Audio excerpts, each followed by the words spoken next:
21대 마지막 본회의에서 재표결에 붙여진 해병대원 특검법이 부결됐습니다. 야권은 합동으로 규탄대회를 열고 비판 공세에 나섰고 여당은 공수처의 엄중사를 기대한다고 밝혔습니다. 국회가 올해 76주년을 맞아 개원 기념식을 열었습니다.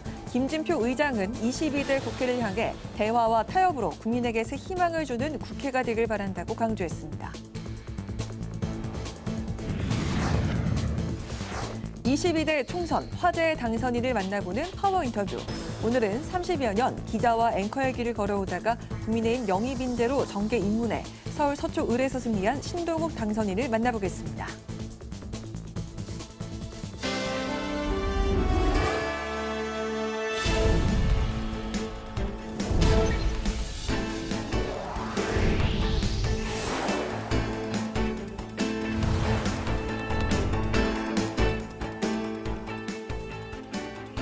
여러분 안녕하십니까? 5월 28일 화요일 국회 라이브 6 시작하겠습니다.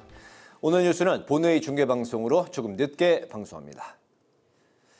21대 국회 임기 종료 하루 전인 오늘 여야는 본회의에서 윤석열 대통령이 제2요구권, 즉 거부권을 행사한 해병대원 특검법 재표결을 했습니다. 특검법은 결국 부결됐습니다. 국민의힘은 공수처의 엄중사를 기대한다고 밝혔고 민주당은 여당이 국민의 간절한 의지를 꺾어버렸다며 비판했습니다. 김동희 기자입니다. 21대 국회 마지막 본회의 날인 오늘 해병대원 특검법은 끝내 국회 문턱을 넘지 못했습니다. 순직 해병 수사 방해 및 사건 은폐 등의 진상규명을 위한 특별검사의 임명 등에 관한 법률안 제2예건은 총 투표수 294표 중 가 179표, 부 111표, 무효 4표로서 부결되었음을 선포합니다. 표결은 제적의원 294명 무기명 투표로 진행됐습니다. 가결을 위해선 제적의원 과반 출석과 출석의원 3분의 2 이상인 196명의 찬성표가 나와야 했던 상황. 국민의힘 지도부가 표단속에 나선 가운데 민주당 역시 국민의힘 낙천 의원들과 현직 의원들에게 양심표를 호소했습니다. 민주당은 본회의 시작 직전까지 단체로 피켓을 들고 여당 의원들의 찬성을 촉구했습니다. 본회의 전까지 여당 의원 5명이 특검법 찬성 입장을 밝혔지만 특검법은 결국 부결됐습니다. 이로써 법안은 자동 폐기됐습니다. 민주당은 야6당과 규탄대회를 열고 한중 권력을 지키기 위해 국민 목소리를 짓밟은 최악의 의회 참사의 날로 기억될 것이라고 맹폭했습니다. 결국은 진실을 은폐하는 것이 이익인 그런 상황이라는 점들을 생각하지 않을 수가 없습니다. 한 점 의혹 없도록 절대 포기하지 않고 끝까지 해나가겠다는 말씀드립니다. 민주당은 22대 국회 1호 법안으로 해병대원 특검법을 강력 추진한다는 방침입니다. 조국혁신당은 정부 여당이 끝내 총선 민심을 거부했다며 통탄스럽다고 비난했습니다. 야권은 다음 달 1일 장외 집회를 열 계획입니다. 반면 국민의힘은 해병대원 특검법이 윤석열 대통령 탄핵 열차에 시동을 걸고 정쟁을 일으키기 위해 만든 악법이라고 목소리를 높였습니다. 수사 결과가 나왔는데도 국민 의혹을 해소 못한다면 당이 먼저 나서 특검을 추진하겠다고 다시 한번 강조했습니다. 의원님들께서 당론으로 정했던 이 사안에 대해서 어긋남이 없이 단일 대우에 함께 해주셨다. 공수처와 경찰 등 수사기관에서 신속하고 엄정하게 수사 결과를 내주시기를. 정치권에선 여야 모두 이탈표가 나왔을 가능성이 높다는 분석이 나오는 가운데 결국 21대 국회는 어수선한 대치 정국으로 마무리하게 됐습니다. 국회 방송 김동희입니다.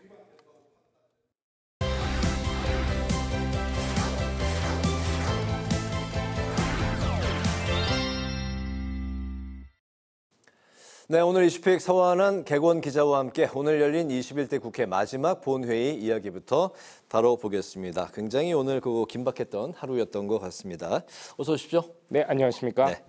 오늘 해병대원 특검법 재표결이 이루어졌는데 결과가 이제 뭐 이미 리포트에서 이제 보셨기 때문에 이제 부결로 결말이 났습니다. 좀 우선 어느 지점을 유의미하게 살펴볼 수 있을까요? 네, 이번 재표결에서 가장 중요한 관전 포인트는 결국엔 국민의힘에서 이탈표가 얼마나 나오느냐였던 것 같습니다.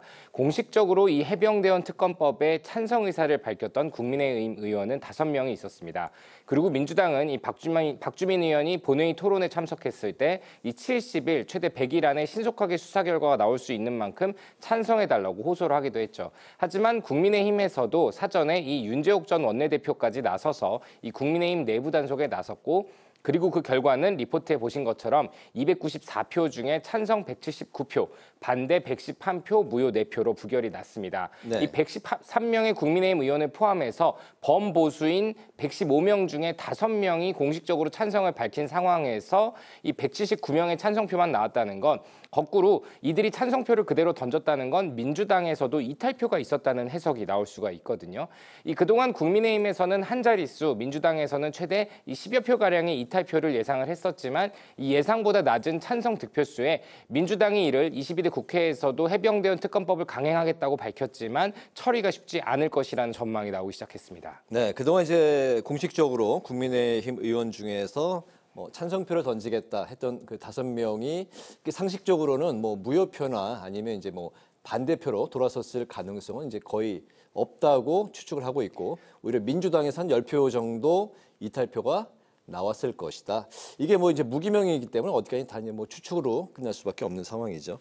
그런가 하면 이제 국민연금 개혁 등 이제 주요 현안들이 결국 21대 국회에서 이제 처리되지 못하고 22대로 넘어가게 됐네요.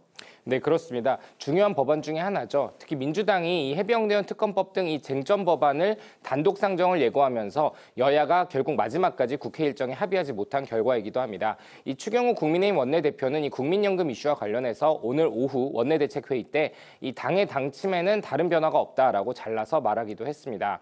이 결국 1%의 차이에서 합의점에 이르지 못한 건데요. 이 현행 9%인 보험료율을 이 13%로 늘리는 것에 대해서는 여야가 합의를 했지만 이 소득 대체율을 44%로 할지 45%로 할지 여야가 합의에 이르지 못한 겁니다. 민주당에서는 이재명 대표까지 나서서 29일, 즉 국회 폐회일인 내일 이 국민연금 개혁 마무리를 위한 원포인트 본회의 개요도 요구를 했지만 이 김진표 의장이 열 생각은 없다라면서 일축을 하기도 했습니다. 이 밖에도 정부가 이 경제 정책 방향에서 언급했던 경제 법안도 폐기가 될 예정입니다. 10년 이상 된 노후차를 신차로 바꾸면 개별 소비세를 70% 한시적으로 감면을 해주고요. 또 신용카드 사용이 전년 동기 대비 5% 이상 늘면 소득공제율을 20%로 상향하는 내용의 조세특례 제한법 개정안도 폐기가 됐습니다. 또 지난주에 출연했을 때 말씀드린 적이 있는데 자녀를 양육하지 않은 부모의 상속 자격을 박탈할 수 있게 하는 이 민법 개정안, 네. 일명 구하라법도 이 본회의 처리가 무산이 되면서 임기 만료로 폐기될 상황이 됐습니다. 또 육아휴직 기간을 최대 3년까지 늘리는 내용이 담긴 이 모성보호 3법, 또 대형마트 휴무일을 주말에서 평일로 바꾸는 유통산업발전법 개정안도 21대 국회 마지막 본회의에 상정되지 못하면서 폐기 수순을 밟게 됐습니다. 네, 저도 이제 차가 10년이 넘었는데 개별 소비세 감면을 추진했다. 이 소식은 이제 오늘 처음 알게 됐네요. 거기다 이제 언론에 많이 나왔던 구하라법은 될 걸로 이제 많이들 생각을 했었는데 결국 폐기 수순 혹은 22대에서 다시 또 이제 나올 가능성도 물론 이제 뭐 있는 상황이죠. 민주당이 법사위원장을 다시 찾아와야 된다. 이런 이제 목소리가 점점 높아지고 있는데 21대 국회 마지막까지 대치 정국이 이뤄진 게 22대 국회에서 또 어떤 영향을 줄까요? 네, 이제 앞으로 한 달여 동안, 최대 한 달여 동안 정도는 22대 국회 개원을 놓고 이 여야가 원구성을 놓고 힘겨루기를 하는 모습이 펼쳐질 가능성이 높습니다. 특히 21대 국회 마지막까지 여야가 대치를 하는 모습을 보여주면서 이 민주당 내부에서는 그렇기 때문에 법제사법위원장 자리를 꼭 되찾아와야 한다라는 얘기가 목소리가 높아지고 있는 그런 상황이기도 합니다. 일단 총선 대승이라는 민의가 가장 큰 명분입니다. 이 전반기 국회의장 후보인 우원식 민주당 의원도 언론과 언론과의 인터뷰에서 법사위와 운영위가 그동안 이 윤석열 정부를 방탄하는 역할을 해서 국민들의 비판의 목소리가 높았다라고 지적을 했는데요. 특히 법사위는 타 상임위에서 검토한 법안을 이 본회의에 올리기 전에 심사하고 거부할 수 있는 권한을 가지고 있기 때문에 민주당은 이 법사위원장을 21대 국회 전반기처럼 다시 되찾아와서 각종 입법을 추진해서 선거에서 확인된 민의를 속도감 있게 펼쳐야 한다는 게 이 당내 기류의 메인입니다. 이 전투력을 갖춘 위원장을 내세워야 한다라는 주장도 공공연하게 나오는 상황입니다.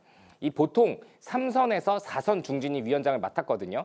네. 하지만 그런 관례에서 벗어나서 이 국회의장 경선에서 탈락한 6선의 추미애 당선인이 이 법사위원장을 맡아야 한다는 추미애 법사위원장설이 제기된 것도 이 때문입니다. 물론 추미애 당선인은 오늘 한 언론과의 인터뷰에서 법사위 대신에 국방위를 가겠다고 언론에 밝히긴 했지만요. 이 오늘 해병대원 특검법이 결국 대통령 거부권과 국회 제2결에서 막혔기 때문에 민주당 입장에서는 법사위를 양보하지 않아야 할 이유가 늘어난 상황이거든요. 때문에 이 민주당이 22대 국회 개원 후의 협상에서 이 법사위 자리를 절대 양보하지 않을 것이라는 관측에 힘이 조금 더 실리고 있습니다. 네, 다음 달 6월이 또 상임위를 둘러싸고 여야 간의 치열한 또 공방이 예상되고 있는 상황입니다. 국민의힘 전당대회 이제 이야기를 해보도록 하죠. 그 부산 지역의 오선 출신의 서병수 의원이 전대 선관위원장으로 임명이 됐네요. 네, 그렇습니다. 이 개파색이 비교적 옅다는 평을 받고 있는 서병수 의원이 이 선관위원장으로 임명이 됐는데 일단 서 의원은 언론과의 인터뷰 등에서 이 다음 달 3일이 선관위가 출범할 것이다라고 계획을 밝혔습니다. 이 당원 당규상 전당대회까지 실무적으로 필요한 기간이 40여일 정도라는 점을 고려해 보면 빠르면 7월 중순 또 7월 말에는 전당대회가 열릴 수 있다라는 전망도 나옵니다. 당연히 언론은 이 차기 당권주자 후보군을 주목을 하고 있습니다. 네. 나경원 당선인과 한동훈 전 비대위원장, 유승민 전 의원, 또 안철수 당선인 등이 거론이 되는 상황인데 이 여론조사 결과가 좀 재밌습니다. 일반 국민들을 상대로 한 이 뉴스토마토의 여론조사 결과에 따르면 유승민 전 의원과 한동훈 전 비대위원장이 26%대의 지지율로 비슷한 흐름이고 나경원, 안철수 당선인이 6에서 7%대로 비슷하게 뒤처져 있는 상황입니다. 네. 하지만 국민의힘 지지층에게만 물었을 때는 과반이 넘는 61.5%가 한동훈 전 위원장을 지지한다라고 답을 한 겁니다. 완전 압도적이네요. 네, 그렇습니다. 결국에 이 전당대회 개최 시기와 당원 개최 비율 또 이 개정 여부를 어떻게 하느냐 이게 정해져야 이 유승민 전 당선 의원 같은 이 당권 주자들이 언제 내가 나갈지 말지 이 유불리를 따지게 될 텐데요. 네. 그래서인지 일단 이 나경원 당선인이 22대 국회에서 헌법 개정 필요성을 꺼내들고 나왔습니다. 야권에서 주장하는 이 윤석열 대통령의 임기 단축론에도 모든 가능성을 열어둬야 된다라고 얘기를 하면서 네. 한동훈 전 위원장은 출마할 때가 아니다라는 뉘앙스로 얘기를 하며 견제를 날리기도 했습니다. 이 정통 보수 지지층의 지지가 높은 것으로 알려진 나경원 당선인이 이 한동훈 전 위원장에 대한 견제를 본격적으로 나선 셈인데 이 국민의힘 내부에서는 이 선관위가 3일 출범을 하고 본격적인 이 당권 경쟁에 대한 룰을 정하기 시작하면 네. 그만큼 경쟁도 더 치열해질 것이다라는 관측이 나옵니다. 그렇군요. 결국 이제 한동훈 전 비대위원장의 등판 여부가 최대 관건이 될 수 있겠습니다. 총선 시기가 끝나자마자 올 여름은 또 여야의 전당대회 시간이 될 것 같습니다. 오늘 이슈픽은 서환한 객원 기자와 함께했습니다. 오늘 말씀 잘 들었습니다. 고맙습니다.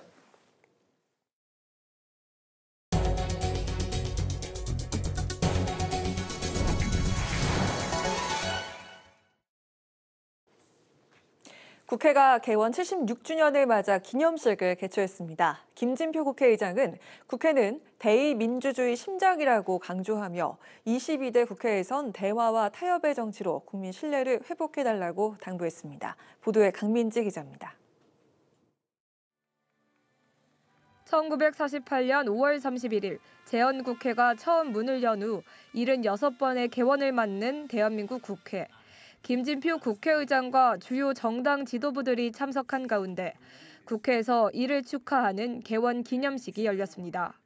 김진표 국회의장은 기념사를 통해 국회는 국민이 선출한 대표자들이 국민 뜻을 받드는 대의민주주의의 심장이라며 개원의 의미를 되새겼습니다. 대의민주주의 정치 체제, 견제와 균형이 작동하는 의회주의의 위대한 첫걸음이라고 할 수 있습니다. 이를 계승한 대한민국 국회는 국민의 대표가 모이는 대의민주주의의 심장이며 민주주의 최후의 보루입니다. 퇴임을 하루 앞둔 김 의장은 적대적 대결 정치가 팽배해진 21대 국회 모습에 대한 우려도 나타냈습니다. 대의민주주의의 위기감이 커지고 있다며 22대 국회에선 진영과 팬덤 정치의 폐해를 극복하고 새 희망을 주는 국회가 되달라고 당부했습니다. 새롭게 시작될 22대 국회에서는 대화와 타협으로 진영 정치와 팬덤 정치의 폐해를 극복하고 살아 숨쉬는 그런 국회를 만들어주길 바랍니다. 또 지난 2년의 성과로 한미의회교류센터 설립과 국가 현안 대토론회 등을 꼽으며 국회 직원들의 노고에 감사를 표했습니다. 기념식에선 국회가 의원들의 지난 1년간 의정 활동을 평가해 시상하는 대한민국 국회의정대상도 함께 진행됐습니다. 민주당 박홍근 의원과 국민의힘 윤재욱 의원 등 25명의 우수입법 의원과 여성아동인권 포럼, 소상공인 정책 포럼 등 6개 의원 연구단체 등이 상을 수상했습니다. 여성아동인권 포럼이 사실은 이 의정대상에서 4번 중에서 3번을 최우수를 받고 1번을 우수를 받은 정말 가장 평가를 받은 포럼이었었습니다. 그만큼 우리 사회가 여성 안건 문제에 대한 인권 문제에 대한 시선이 많이 필요한 거라는 사회적 인식에 있었다고 보고요. 소상공인들이 행복하게 살 수 있게 저희가 간담회도 하고 정책도 만들고 법안도 만들었습니다. 대한민국의 경제를 살리는 중심이 될 수 있게 해 나가겠습니다. 김 의장은 올해 사회제를 맞이한 대한민국 의정대상을 통해 입법이 양이 아닌 질로 평가되는 문화가 확산되었다며 22대 국회에서도 이러한 문화가 정착되길 기원한다고 밝혔습니다. 국회방송 강민지입니다. 훈련을 받던 육군 훈련병이 사망한 사건과 관련해 여야가 각각 재발 방지 대책 마련과 진상 규명을 촉구했습니다. 추경호 국민의힘 원내대표는 숨진 훈련병의 깊은 애도를 표하며 당시 군기훈련 규정과 절차를 어긴 정황이 있어 조사 중인 만큼 군 당국은 훈련 현장 점검과 재발 방지 대책을 마련하라고 촉구했습니다. 진성준 더불어민주당 정책위 의장은 철저한 진상규명과 함께 사건 발생 3일 만에 언론에 공개된 이유도 밝혀야 한다며 만에 하나 은폐 축소하려는 시도가 있었다면 응분의 책임을 져야 할 것이라고 경고했습니다. 국민의힘이 22대 첫 정기국회에서 종합부동산세를 비롯한 부동산 세제 전반을 전면 개편하자고 민주당에 제안했습니다. 정점식 정책위 의장은 원내대책회의에서 종부세 부작용으로 세금 폭탄을 맞은 납세자들이 크게 늘었다고 지적하며 종부세가 왜곡시킨 부동산 세제를 조세 원칙에 맞게 전면 개편하자고 밝혔습니다. 특히 그동안 종부세 부담 완화에 소극적이던 민주당이 입장 변화를 보인 것을 적극 환영한다며 여야가 머리를 맞대고 정기국회에서 방안을 마련하자고 덧붙였습니다. 더불어민주당이 학교안전법과 교원주의법 개정을 약속했습니다.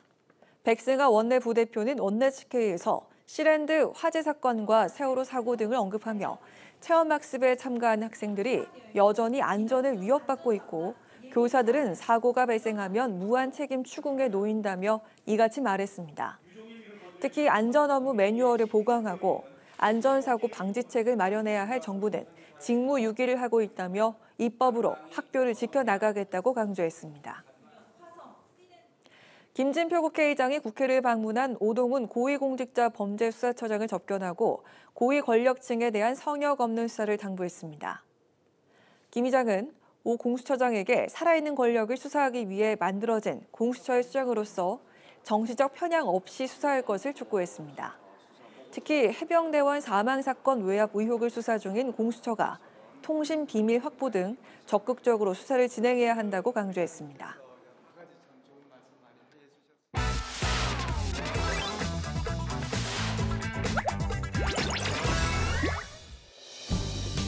(5월 28일) 강아랑이 전해주는 정치권의 뜨거운 말말말 강아랑의 정치랑입니다.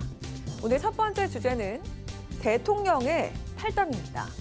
홍준표 대구시장이 여당이 대통령을 보호하지 못하고 질의멸렬하면 윤 대통령은 중대 결심을 하지 않을 수 없을 것이라고 주장해서 논란이 일고 있습니다. 대통령의 탈당 가능성을 시사한 발언으로 해석되고 있기 때문인데요. 전혀 우리 대통령 그럴 분도 아니고 우리 제1호 당원이 우리 대통령이시잖아요. 그런데 우리 홍 시장께서 경고성으로 좀 정신 차리자 하는 말씀으로 받아야지 절대 그런 일은 있을 수도 없고 있어도 안 되는 일이다. 제가 대통령 만날 기회가 있으면은 그런 생각을 꿈도 꾸시지 마십시오. 줄곧 갈등설이 있어왔던 한동훈 전 위원장이 국민의힘 전당대회에 출마해 당대표가 되면 탈당을 생각할 수밖에 없을 거란 내용도 불거지고 있습니다. 친윤계 이철규 의원이 곧장 반박에 나섰습니다. 우리 대통령께서 특정인이 당대표가 된다 해가지고 탈당을 하고 말고 할 이유가 있습니까? 그러게요? 없습니다. 나는 갈라치기 하고 갈등을 증폭시키기 위해서 만들어내는 하나의 프레임이라고 생각을 합니다. 이렇게 온통 전당대회가 한동훈 전 위원장의 출마 여부로 모든 것이 다 이렇게 쏠려가는 것은 오히려 바람직하지 않고. 네, 지난 총선 참패 이후 윤 대통령과 스킨십을 해오며 업무성 발언을 이어오던 홍 시장이 또 한 번 국민의힘의 대통령 보호 필요성을 강조하면서 정치권의 촉각이 더 곤두서고 있습니다. 당의 원로인 홍 시장의 언행에 대한 비판도 터져나왔습니다. 그건 분명히 홍준표 시장이 경솔한 거라고 생각합니다. 대통령 탈당을 그렇게 가볍게 얘기를 해서야 되겠습니까? 전체적으로 주는 전국의 타격이나 충격이 굉장히 큰데 그런 거를 통해서 어떤 정치적 노림수가 있다고 한다면 그건 좀 천박하죠. 하지만 박지원 민주당 당선인은 여당이 대통령 잘못 모시면 대통령이 중대 결심할 수 있다는 홍 시장 생각에 동감이라면서 대통령의 탈당 가능성에 무게를 실었습니다. 역대 사례를 살펴보면 민주화 이후 7명의 대통령 가운데 노태우, 김영삼, 김대중, 노무현 전 대통령이 임기 중 탈당한 바가 있지만 이들 모두 탈당 시기는 취임 후 4, 5년이 지난 임기 말이었습니다. 갓 임기 3년 차에 접어든 윤 대통령의 탈당설이 벌써부터 흘러나오는 점은 분명 정치적인 해석이 뒤따를 수밖에 없습니다. 국민의힘 제1호 당원인 윤 대통령, 향후 당정 관계에 어떤 변화가 생겨날지 관심이 모아지고 있습니다. 자, 두 번째 주제입니다. 야당의 종부세 폐지론입니다. 박찬대 원내대표에 이어서 민주당 고민정 최고위원이 최근 한 언론과의 인터뷰를 통해서 종부세 폐지를 주장해서 이목을 끌고 있습니다. 언제까지 서민의 정당만을 표방할 것이냐고 반문하면서 종부세 폐지까지 염두에 둔 총체적인 재설계를 주장한 건데요. 종부세는 부동산 보유 정도에 따라서 조세 부담 비율을 달리하는 국세로서 현행법상 1세대 1주택자는 12억 원, 다주택자는 9억 원까지 종부세가 기본 공제가 됩니다. 이 기본 공제 금액을 초과하는 부분에 대해선 과세가 되고 있습니다. 그간 종부세 부담 완화에 소극적이었던 야당에서 입장 변화를 보이고 있는 데 대해서 적극 환영합니다. 여야가 머리를 맞대고 지혜를 모아 올해 정기국회에서 부동산 세제를 전면 개편하는 방안을 마련할 수 있기를 바랍니다. 자, 그렇다면 민주당의 공식적인 입장은 어떨까요? 앞서 진성준 민주당 정책위 의장은 종부세 폐지를 주장하는 내부 주장에 논의된 바가 없다면서 선을 그은 바가 있습니다. 하지만 며칠 만에 내부 기류가 확연히 바뀐 분위기였습니다. 이제 원내대표께서도 또 최고위원도 그런 생각을 가지고 계시니 당내에서 이 문제에 대한 논의는 불가피할 것으로 보여집니다. 그 어떤 정책도 얼마든지 시대와 상황의 변화에 따라서는 유연하고 탄력적으로 검토돼야 된다고 생각해요. 이 같은 민주당의 태도 변화를 두고 다음 대권을 노리는 이재명 대표의 큰 그림이라는 분석도 나오고 있습니다. 한강벨트 지역의 선거 패배 원인을 부동산 정책으로 보고 중도층 흡수 공략에 나섰던 거죠. 하지만 일각에선 애초 여권의 핵심 의제였던 종부세 완화 문제를 민주당이 들고 나선 점을 두고 집권 여당의 무력감을 지적하는 목소리도 나오고 있습니다. 민주당은 속권 능력을 보여줘야 되니까 종부세 관련 이슈도 던지고 그다음에 연금 개혁도 미래 세대가 관심이 있는 것이니까 계속 파고 노력을 하는 거죠. 22대 국회 개원이 다가왔고 지방선거와 대통령 선거가 이어지는 만큼 무엇보다 여야가 유권자에게 각인시켜야 할 점이 바로 수권 능력으로 꼽히고 있는데요. 여야의 향후 전국 주도권을 잡기 위한 경쟁이 본격적으로 가시화될 것으로 보입니다. 지금까지 강하랑의 정치랑이었습니다.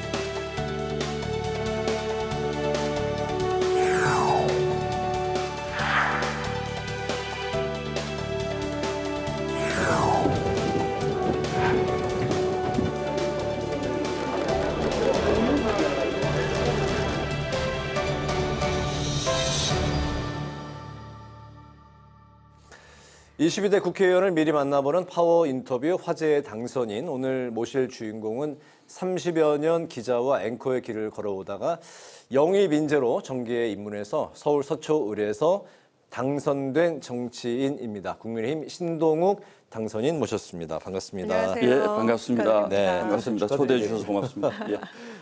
예. 실제로는 처음 뵙는데 처음 뵙는 것 같지가 않습니다. 예, 뭐 방송을 제가 워낙 많이 했으니까 네, 굉장히 익숙해 있고 다음 주가 이제 22대 국회 개원인데 그동안 이제 좀 한 달 반 동안 어떻게 지내셨는지 궁금하고 오히려 뭐 전 국민이 거의 다 알아보시기 때문에 더 부담도 많이 되실 것 같습니다. 아, 그럼요. 부담 많이 되죠. 네. 사실 이제 저는 그 선거를 하러 나갈 때 좀 웃긴 얘기지만 많이 알아보시니까 선거운동 굉장히 쉽겠다라고 생각을 했거든요. 팬덤도 있으신 거예요? 예, 뭐 특히 이제 저희 서초 구민들이 저를 많이 알아보시는 것 같아서 굉장히 좋았는데 또 정말 그 많이 알아보시는 게 진짜 한편의 부담으로 또 다가오고 또 책임감도 좀 무겁고 또 뭐 그렇습니다. 그래서 정말 잘해야 되겠다 이런 생각을 하고 있죠. 예. 지역구가 좀 그 여기저기 그 이야기가 좀 있었잖아요. 처음에 공천 받을 때요. 예, 공천 받으실 때 용인 이야기도 있었던. 아니요, 뭐 사실은 대부분은 뭐 제 의사와 전혀 관계 없고 실제로 검토되었던 것과는 전혀 관계가 없고요. 사실은 이제 제가 그 자란 곳이 이제 고향은 경상북도 상주인데 이제 학교를 대구에서 다녔기 때문에 연고라면 경상북도 상주, 대구 그리고 이제 그쪽 서울 이야기도 참 나왔던 것 같습니다. 대구 서울, 쪽에. 서울에 뭐 또 뭐 경합지 뭐 이런 곳에 공천을 하면 좋겠다라는 뭐 당의 의견들이 좀 계셨던 걸로 알고 있고요. 서울 서초을로 최종 낙점된 건 당선인의 의중이 반영된 제 건가요? 의사가 뭐 가장 컸죠. 현재 거주하는 지역이시고 거주하는 지역이기도 하고 또 거기에 사실은 뭐 지금 낙선하셨지만 민주당의 홍익표 원내대표께서 오랫동안 거기 공을 좀 들이셨거든요. 그래서 이제 국민의힘 입장에서는 서초 강남 송파를 굉장히 꼭 수성이 반드시 필요한 지역으로 생각을 하시기 때문에 물론 뭐 제 전임자가 훌륭하게 하셨지만 조금 새로운 바람이 있으면 좋지 않을까라는 생각을 뭐 저 개인적으로는 사실 했습니다. 예. 정치는 직접 뛰어들겠다는 그 마음을 굳히신 건 언제 하신 건가요? 뭐 고백합니다만 이제 언론계에 오래 있으면 사실은 평생을 어떻게 보면 뭐 제가 올바르게 살아왔는지는 모르겠지만 이제 나라 생각을 많이 하게 되고 우리 공동체에 대한 이슈들을 다루는 것이 이제 언론이지 않습니까? 그래서 저도 일찍 사실은 방송을 시작하고 또 알아보시는 분들이 많아서 언젠가는 내가 직접적으로 우리 국민들의 삶을 다루는 일을 한번 해보는 것도 의미 있지 않을까라는 막연한 생각을 한 지는 사실은 상당히 오래됐습니다. 그런데 이제 언론인이 바로 정치로 가는 것은 또 부담이 좀 있죠. 그래서 좀 고민을 했는데 최근 들어서 사실은 우리 국가에 대한 걱정이 개인적으로 뭐 외람됩니다만 좀 많이 생겼고 특히 한국 정치가 너무 비효율적인 소위 이제 가성비가 떨어지는 정치 구조로 변하는 것이 좀 안타깝고 그래서 뭔가 좀 기여할 수 있는 방법이 있다면 하면 좋지 않을까라는 생각을 했고 제가 사실 이번에 선거하면서 품격 있는 정치를 해보겠다라는 표현을 썼는데 그 품격이 뭐 제가 대단히 품격이 있어서 그런 것이 아니고 우리 정치가 너무 좀 언어의 수준이라든지 또 행동의 수준들이 너무 좀 걱정스럽다. 그래서 우리 정치가 좀 정말 정치답게 좀 돌아가는 계기를 좀 만들었으면 좋겠다. 이런 생각은 지금도 가지고 있습니다. 헤이트 스피치 얘기도 많이 나옵니다만 뭐 혐오라든지. 신동욱 전 앵커 당선인을 통해서 앞으로 정치 이 세계에서 이 품격의 언어를 많이 볼 수가 있을까요? 정말 지키려고 노력을 하려고 지금 생각을 하고 있습니다. 그런데 저도 이제 막상 들어와 보니까 정치라고 하는 것은 어쨌든 상대방이 있는 것이고 그 상대방에 대한 뭐 정오의 표현까지 쓰면 저는 안 된다고 생각을 하지만 항상 공박을 해야 되고 의견을 다른 사람과 대화를 하다 보면 나도 모르게 감정이 좀 격해지고 목소리가 커지고 정치인들의 숙명 같아요. 그래도 절제해 보려고 합니다. 네. 이 약속을 다 지킬 수 있을지는 모르겠지만 그래도 저 사람이 약속을 지키려고 노력했구나라는 평가는 받고 싶습니다. 언젠가는. 예. 네, 정말 일평생 뉴스와 오랫동안 함께 하셨는데 그렇기 때문에 여론을 더 잘 아실 것 같습니다. 92년도에 SBS에서 공채 2기로 입사하신 게 처음이셨죠? 네, 한 32년 정도 함께 하셨는데 31년, 만 31년 했죠. 네, 그렇군요. 이젠 정말 그 현장에서 시민들과 마주할 일이 정말 많으실 것 같습니다. 그동안은 이제 뉴스에서 또 언론을 통해서 여러분들 그 많은 분들의 민심을 접하셨는데 이제 현장에서 직접 대면하게 되지 않았습니까? 어떤 차이점이 있을까요? 차이가 많더라고요. 우리 신동진 앵커도 언제 기회가 있으면 한번 해보시면 정말 좋을 거라고 생각합니다. 네, 갑자기. 왜 그러냐면 저희는 이제 그 앵커들은 기자들이 취재해 온 것을 바탕으로 기사를 작성하고 이걸 국민 시청자들에게 전달을 하지 않습니까? 그러니까 뭔가 중간에 단계가 하나가 있는 거죠. 그런데 직접 가서 부딪히는 분들은 정말 우리가 기사에서 평생 한 번도 다뤄보지 못한 분들도 많이 만나게 되는 거죠. 그러니까 정말 여러 종류의, 여러 성향의, 여러 계층의 분들을 많이 만나게 되는데 정말 좀 어떨 때는 가슴이 뭉클하고 또 우리가 민생 걱정, 먹고 사는 걱정 이런 얘기들도 뉴스를 통해서 뭐 배추값이 얼마다, 뭐 소고기 값이 올랐다 이렇게 그냥 전달하는 것과 실제 현장에서 유권자들에게 정말 못 살겠어요. 이거 너무 외식값 너무 비싼 거 아니에요? 요즘 뭐 슈퍼마켓 가면 정말 돈이 너무 많이 들어요. 맞습니다. 이런 말을 직접 들으면요, 정말 굉장히 느낌이 다릅니다. 그래서 우리 많이 뭐 예전에 물가 오른다 그러면 기자들이 슈퍼마켓 가서 뭐 10만 원치 사면 이렇다 이거 그냥 느끼지만 물론 우리도 생활인으로서 뭐 가면 알긴 하지만 유권자들이 그런 것에 대한 말씀들을 하시고 할 때는 사실은 굉장히 좀 느낌이 다릅니다. 정계 러브콜 하시는 줄 알았습니다. 그럼 그 선거운동 하시면서 좀 인상 깊었던 뭐 에피소드 있었을까요? 글쎄 뭐 에피소드라기보다는 뭐 아까 말씀드린 것처럼 지난 대선 때 생필품 대선이 아니라 총선 때 생활 필수품 그 먹는 물가 뭐 대파 논쟁도 있고 했는데 이제 뭐 이런 분들이 많았는데 사실 저희 사무실에도 파 사가지고 오신 분들도 계셨어요. 사 오시고 뭐 이런 말씀들 많이 들었는데 정말 좀 우리 소위 이제 국가 정책을 위반하는 사람들이라든지 법을 만드는 사람들이라든지 또는 언론계에서 이걸 뭐 종사하시는 분들은 조금 더 저도 반성을 많이 했습니다. 현장을 좀 더 보고 말을 했었어야 되는구나 그런 생각을 하게 되죠. 전형적인 그 앵커의 펜을 들고 말씀을 하시니까 습관이 지금도 뉴스를 하시는 것 같아요. 그 유권자들 이제 시청자들이 보시기에는 가까이 다가가기가 쉽지는 않을 것 같습니다. 저분은 늘 화면에서 봤던 분이고 이번에 그 총선 그 선거운동 하실 때 스킨십 민심을 또 알기 위해서는 스킨십이 굉장히 중요하잖아요. 좀 어떻게 다가가셨나요? 저는 사실 뉴스를 오래 했지만 이렇게 사람과 접촉하는 걸 좀 좋아하는 성격이어서 전혀 저는 문제가 없을 거라고 생각을 했는데 나중에 처음에는 그 말씀들을 안 하시더라고요. 많은 분들이 제일 처음에는 제가 너무 어색했다고 그러더라고요. 그러니까 표정도 어색하고 또 다가서는 것도 어색하고 인사하는 것도 어색하고 그러니까 저도 모르게 뉴스하는 사람으로서의 일종의 그럼 또 어깨에 힘들어갔다 뭐 그런 거 있죠. 그런데 한 2달 정도 하니까 제가 태도가 바뀌어서 우리 선거 캠프에 일하시는 분들이 그때서야 비로소 마음을 놓았다 이런 얘기도 들었습니다.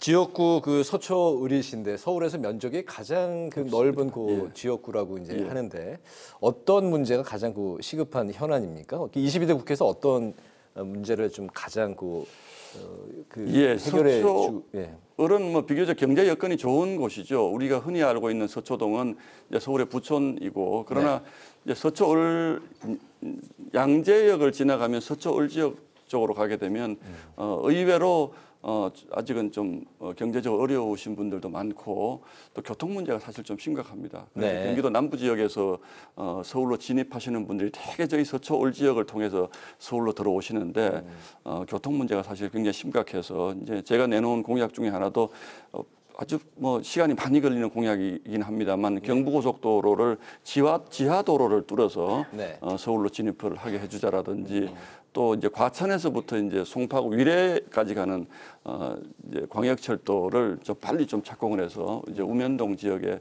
있는 분들의 교통난을 좀 해소해 주겠다라든지 철도 또 과천에서 혹시 사당역 남태령 넘어오시는 분들 굉장히 고통스럽거든요. 지금 거기도 지금 지하 도로를 지금 계획을 하고 있습니다. 그래서 가급적이면 제가 이번 임기 중에 어떤 뭐 좀 성과가 있었으면 좋겠다 이런 약속을 드렸습니다. 신도시의 당선인들도 교통 문제를 시급한 현안으로 경기도 남쪽은 꼽으시던데. 서울 남쪽은 예. 교통 문제가 가장 큰 현안일 겁니다. 그렇죠. 예. 다 걸려 있습니다. 저희도. 네, 자, 이어서 그 정치 현안도 좀 짚어볼까 하는데 오늘 그 21대 국회 마지막 본회의가 열렸습니다.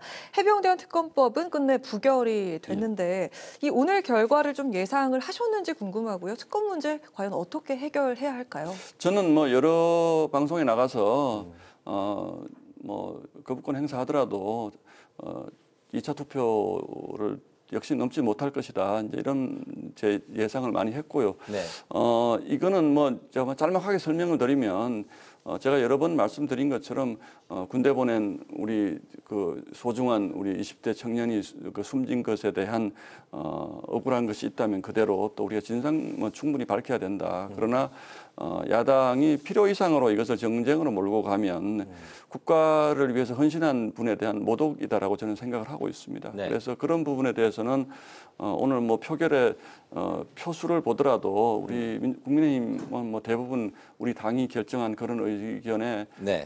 함께 하신 걸로 보이고 오히려 뭐 정확히는 알 수 없습니다만 뭐 수는 많지는 않지만 민주당 쪽에서 이탈표가 나오지 않았나 이런 생각도 해봅니다. 예, 그러네요. 예. 그동안 이제 공언했던 그 국민의힘의 그 찬성표 의견 이제 5분은 그대로 이제 했을 것 공개적으로 같다라는. 이제 밝히신 분들은 그분들이 반대 저 찬성표를 던지셨다면 저쪽에서 누군가는 반대표를 던지신 분이 민주당에서 오히려 이탈표가 좀 나왔을 것 같은. 있었을 거다 이렇게 생각을 하고 있고 저는 뭐 좀 첨언을 해서 말씀을 드린다면 이제 그 물론 중요한 얘기들입니다. 전부 다 우리가 국가 군대 가서 뭐 이렇게 희생된 분들의 진상을 조사하고 다 중요한 일들인데 이걸 지나치게 정쟁화시키면 지금 21대 국회의 법안 통과율이 36%밖에 안 되거든요. 사실. 네. 오늘 뭐 마지막에 이 방송 전에 보니까 뭐 빨리 밀린 숙제들 하느라고 난리인데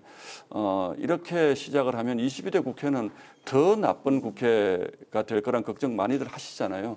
그래서 제가 아까 말씀드린 품격의 정치도 사실은 다 연결되어 있는 것인데 저는 민주당이 21대에서도 상당히 많은 의석을 가지고 비록 대통령은 이제 국민의힘으로 바뀌었지만 국회 권력은 여전히 민주당이 가지고 있었는데 거기에 대한 좀 책임감을 좀 가져주시기를 바라고 있습니다. 알겠습니다. 그 21대보다도 22대에서 사실은 그 새 대결 때문에 그 여당 측에서 좀 더 좀 쉽지 않은 그런 걱정들을 많이 분위기가 하고 될 있습니다. 것 같기 때문에 초선 의원으로서도 상당히 좀 부담이 많이 되실 것 같아요. 부담이 많이 되고요. 그 지금 이런 뭐 특검법 같은 것과 함께 저는 대통령 탄핵 얘기들 자꾸 하시잖아요. 근데 이런 건 정말 위험한 말씀들이라고 생각을 합니다.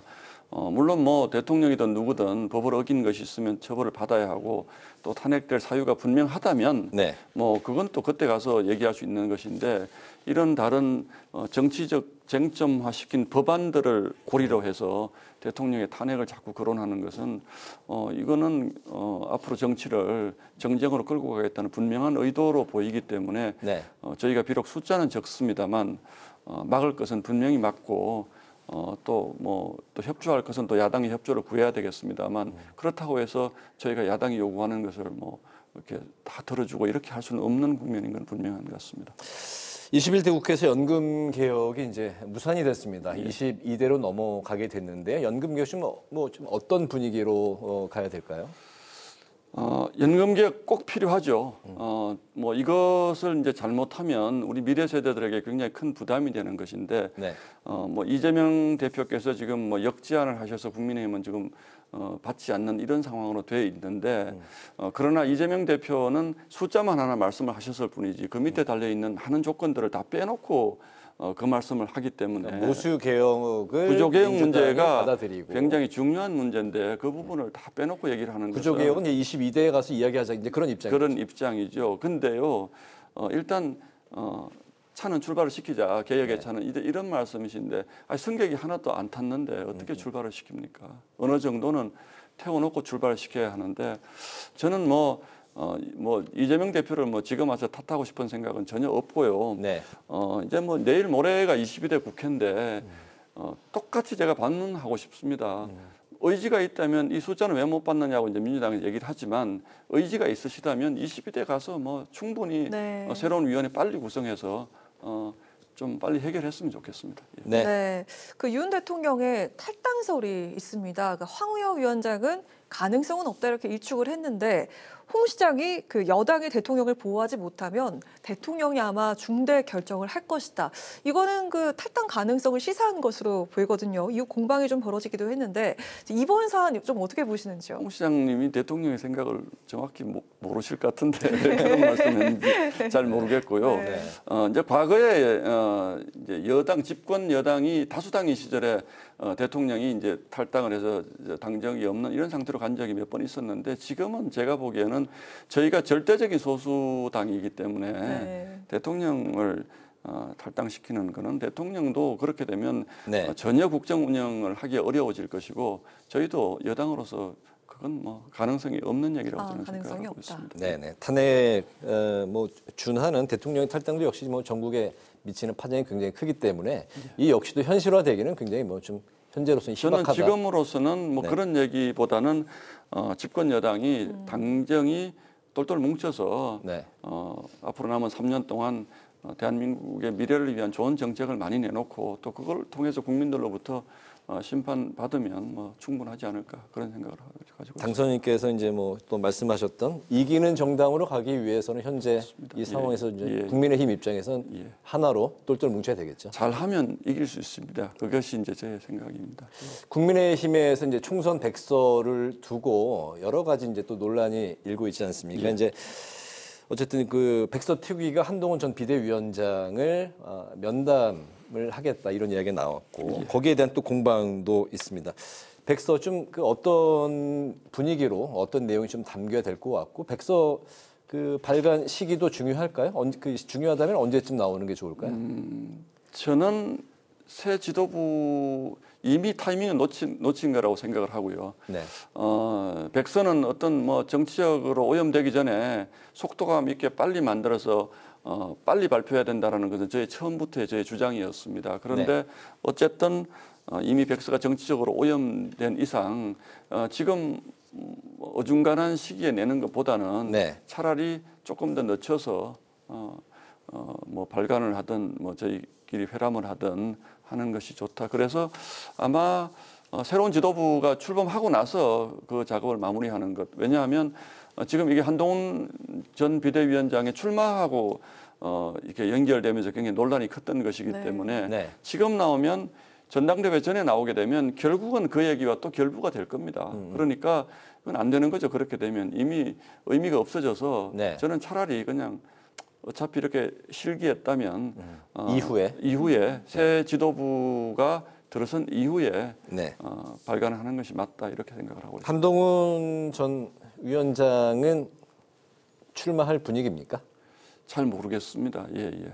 네. 그냥 저기 언론에서 많이 보도되는 것을 보면 정황으로 보면 마음은 출마할 생각을 좀 많이 가지고 계시는 게 아닌가. 그러나 그 출마에 따르는 위험이 분명히 있거든요. 여러 가지 위험이 있는데 그 부분 역시 한동훈 위원장이 잘 알고 있을 겁니다. 그래서 조금 출마할지 말지를 두고 좀 고민을 하지 않을까요? 그런데 전체적으로는 가는데 가다가도 이번엔 안 하겠다 그러면 안 할 수 있는 것이니까 그건 좀 더 두고 봐야 되겠죠. 네. 당선인께서는 분열의 정치를 종식하고 대화와 타협의 정상화된 정치로 되돌리는데 보탬이 되겠다 이런 말씀을 하셨습니다. 현실 정치에선 어려운 일인데 정말 많은 시민들이 바라고 있는 것인 게 분명하거든요. 22대 국회의원으로서 좀 구체적으로 나는 어떤 정치를 하고 싶다 한 말씀 들어보도록 하겠습니다. 저는 참 그 아이러니하게도 언론계 생활을 하면서 최근 몇 년 동안 한국 사회가 너무 분열되어 있는 것에 대해서 저 역시 그 책임에서 자유로울 수 있을까라는 반성을 사실은 많이 하고 있는 사람입니다. 그래서 어쨌든 그 최일선에는 정치가 있는 것인데 정치가 이렇게 극단적인 분열과 대립을 조장하고 또 이 소수의 아주 강성 목소리를 가진 분들이 국가의 중요 정책을 좌지우지하는 이런 정치로 가면 저는 민주주의가 망하는 길로 갈 것이다라고 분명히 그렇게 생각을 하고 있습니다. 네. 그래서 저도 언론인 시절에 예전에 사실 이제 초창기 제가 이제 기자 생활을 할 때는 여야 없이 다 똑같이 뭐 얘기도 하고 뭐 이렇게 또 좋은 관계를 유지했는데 요즘은 조금만 정치적 생각이 다르다고 판단되는 분들하고는 뭐 얘기도 잘하지 않고 밥도 잘 먹지 않고 이런 것들이 정말 심각하거든요. 국회도 와서 보니까 뭐 예전하고는 완전히 다른 것 같아요. 그래서 일단 작은 것부터 저부터 민주당 의원들하고 열심히 어울리고 거기에서 좀 답을 찾아보면 우리가 뭐 노력하면 또 좋은 방법이 생기지 않을까요? 그런 생각이 들고 국민 여러분들께도 외람되지만 제가 조금 여유 있게 상대방을 좀 바라봐 주시고 또 저에 대해서도 굉장히 불만인 우리 국민들이 많으실 거잖아요. 그런데 뭐 저 역시도 나름대로 어떤 소명감을 가지고 일을 하는 사람이라는 것을 인정을 해주시고 또 저 반대쪽 진영에서 있는 분들에게 저희 지지자들도 또 그렇게 좀 바라봐 주시고 이런 정치가 되면 정말 대한민국 좋아지지 않을까요? 기대하고 있습니다. 예. 네. 같은 이제 방송가에 있었기 때문에 우리 신동욱 전 앵커 이제 당선인의 이제 이야기가 저절로 이렇게 좀 들려올 때가 있어요. 굉장히 그 진솔한 분이고 수영을 좋아하시고 자기 관리에 굉장히 철저하신 분이다. 그런 그 세간의 평이 22대 국회에서 진정성 있게 계속해서 이제 국민들에게 이제 신뢰받고 하는 이제 그 정치인으로 자리매김하시고 그런 좋은 말씀하신 여야 간의 대화 타협을 하고 자주 또 스킨십도 하는 그런 모습을 많이 보여주시길 부탁을 드리겠습니다. 오늘 제가 드린 말씀을 좀 지킬 수 있는 힘이 있는 그런 정치인이 되기를 바라겠습니다. 예. 정말 실종된 품격의 그런 언어 정치를 구현시켜 주시길 기대하겠습니다. 예, 알겠습니다. 국회 방송에도 기대 많이 하겠습니다. 고맙습니다. 자주 나와주시기 바랍니다. 예, 고맙습니다. 네, 22대 총선 화제의 당선인을 만나보는 파워 인터뷰. 오늘은 서울 서초을의 신동욱 당선인을 만나봤습니다. 22대 국회 활동도 기대하겠습니다. 고맙습니다. 네, 고맙습니다. 수고하십시오. 고맙습니다. 오늘 국회 라이브 6는 여기까지입니다. 시청해주신 여러분 고맙습니다.